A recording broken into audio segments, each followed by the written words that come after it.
અચ્છા, તમે રામ મંદિરની વાત કરી. રામ મંદિર તમારા માટે એવું તો શું ઉપયોગી છે? તમે હમણાં જ કહ્યું કે રોજી રોટી કપડાં મકાન અમને મળવું જોઈએ, આ મહત્વપૂર્ણ મુદ્દો છે. તો રામ મંદિર મહત્વપૂર્ણ મુદ્દો છે કે રોટી અને કપડાં? તો લોકોને સરકારી નોકરીમાં કેમ જવું છે? 10-15 હજાર તો બહારે મળી રહે છે. હા, એ વાત તો છે બરાબર, પણ સરકારીમાં બેનિફિટ પણ એટલા મળતા હોય છે ને.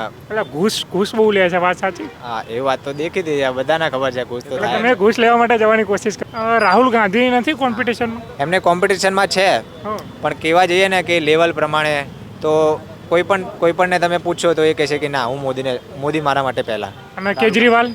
ના, કેજરીવાલ નહીં. જો કેજરીવાલનું એવું હોત તો પછી એમની ધરપકડ જ ના થઈ હોત, ત્યારે એમને જેલમાં જ ના હોત.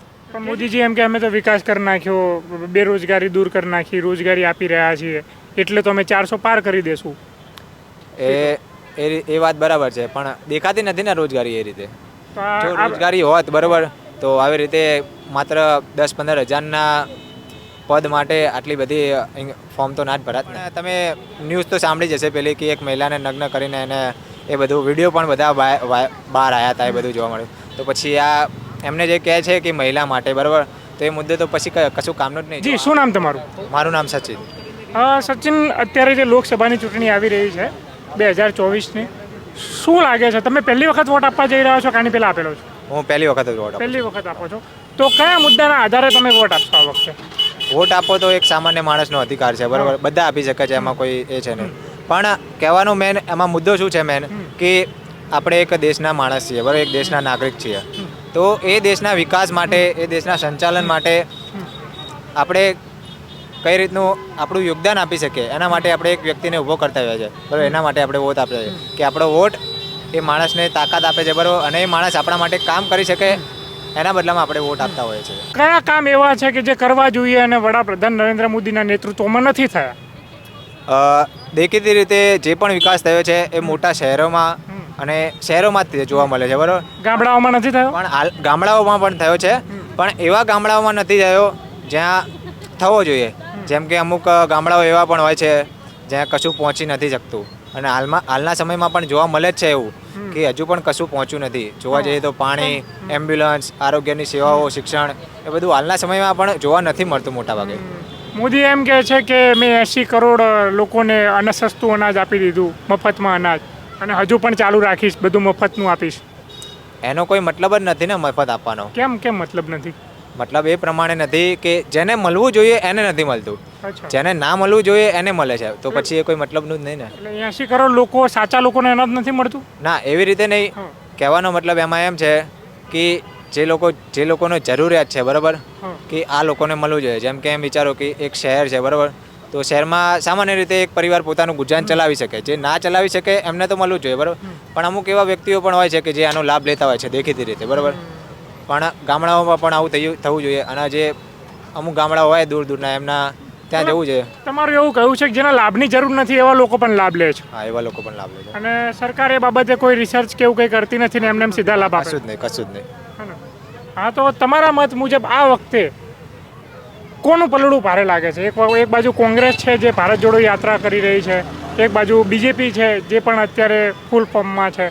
શું લાગે છે, પહેલી વખત વોટ આપવા જઈ રહ્યા છો, કોનું પલડું આ વખતે આખી પરિસ્થિતિ જોઈને ભારે લાગી રહ્યું છે? દેખીતી રીતે તો ભાજપ જ છે. અચ્છા, one man army. One man કોણ? વન મેન મોદી જ છે. અચ્છા, એમના સિવાય ભાજપ કશું ના કહેવાય ને. એવી રીતે મેદાનમાં ખાલી ભાજપ જ દેખાય છે, કોંગ્રેસ ને બધું ખાલી નામનું થઈ ગયું છે. કેમ એવું લાગે છે કોંગ્રેસ ખાલી નામનું થઈ ગયું?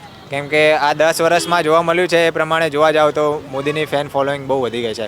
એમના કાર્યને બહુ બધા પ્રતિસાદ મળી રહ્યા છે બરાબર. તે પ્રમાણે જોવા જઈએ તો એમની આજુબાજુમાં કોઈ દેખાતું નહીં કોમ્પિટિશનમાં. રાહુલ ગાંધી નથી કોમ્પિટિશનમાં? એમને કોમ્પિટિશનમાં છે, પણ કહેવા જઈએ ને કે લેવલ પ્રમાણે તો કોઈ પણને તમે પૂછો તો એ કહેશે કે ના, હું મોદી મારા માટે પહેલા. અને કેજરીવાલ? ના, કેજરીવાલ નહીં. જો કેજરીવાલનું એવું હોત તો પછી એમની ધરપકડ જ ના થઈ હોત, ત્યારે એમને જેલમાં જ ના હોત. કેજરીવાલ એવું શું કર્યું છે કે જેલમાં છે? એમની લીકર પોલિસીના લીધે એમને જેલમાં છે. પણ આમ આદમી પાર્ટીવાળા તો એવું કહે છે કે અમારા નેતાને તો ખાલી ધમકાવવા, ડરાવવા માટે જેલમાં નાખી દીધા છે. એ એમના ચૂંટણી આવી છે એટલે નાખી દીધા છે. શું આ સાચું લાગે છે કે યુવા તરીકે તમને? હા એક રીતે સાચું કહેવાય, પણ એક રીતે ના પણ કહેવાય. કેમ કે સાચું એ રીતે કહેવાય કે ચૂંટણીનો ટાઈમ છે, આ ટાઈમે જ કેમ નાખ્યા. અને ખોટું એ રીતે કહેવાય કે અત્યાર સુધી એમને ઘણા બધા સમજ પણ મળ્યા હતા સુપ્રીમ કોર્ટ તરફથી, ઇન્ક્વાયરી બધી થતી હતી એ પ્રમાણે, બરાબર. પણ છતાં પણ એમને એના પર કંઈ ધ્યાન ના આપ્યું, એટલે પછી છેલ્લે એમને પછી ધરપકડની ઇસ્યુ કરી એ જારી કરવું પડે, એટલે એમની ધરપકડ થઈ. અને ચૂંટણીના ટાઈમે એમની ધરપકડ થઈ, બરાબર.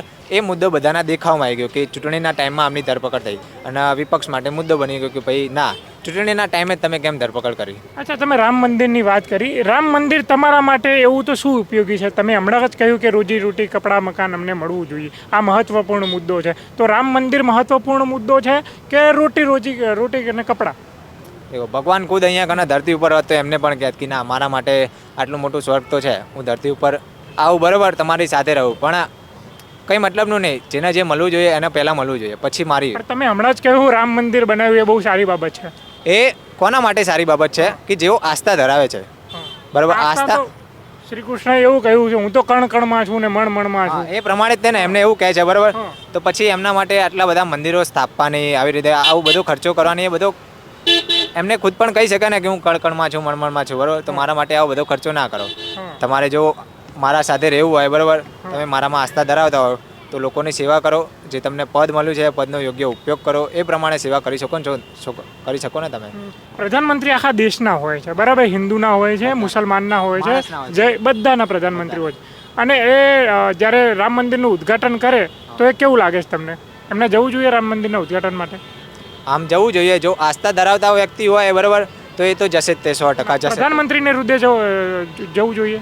પ્રધાનમંત્રીને આમ એક રીતે તો ના જવું જોઈએ, કેમ કે દેશમાં એક મંદિર કરતાં પણ મોટા મુદ્દાઓ હોઈ શકે છે, બરાબર. કે મોદીજીને ક્યાં જવું જોઈએ, કઈ કઈ જગ્યાએ જવું જોઈએ? જો એ ટાઈમે જોવા જઈએ, બરાબર, તો એક તમે નોર્થ ઇસ્ટમાં જોઈ લો તો નાગાલેન્ડની ને એ બધી બહુ હમણાંથી હુલ્લડો, મણિપુરને એ બધી બહુ હુલ્લડો ચાલે છે, બરાબર. અને હજુ હાલના સમયમાં પણ જોવા મળે જ છે કે ત્યાં હજુ પણ મામલો એ ઠંડો પડ્યો નથી, એ ચાલુ જ છે, બરાબર. તો એ બાબત પર મને એવું લાગી રહ્યું છે કે એ બાબત પર ધ્યાન દેવામાં નથી આવ્યું જરાય પણ સરકાર તરફથી યોગ્ય રીતે. મોદીજી એમ કહે છે કે મહિલાઓ કે સન્માન મેં, બીજેપી મેદાન મેં, મોદીજી મેદાન મેં, આવું બધા ભારતીય જનતા પાર્ટીનું કહેવું છે. અને તમે મણિપુરની વાત કરો છો.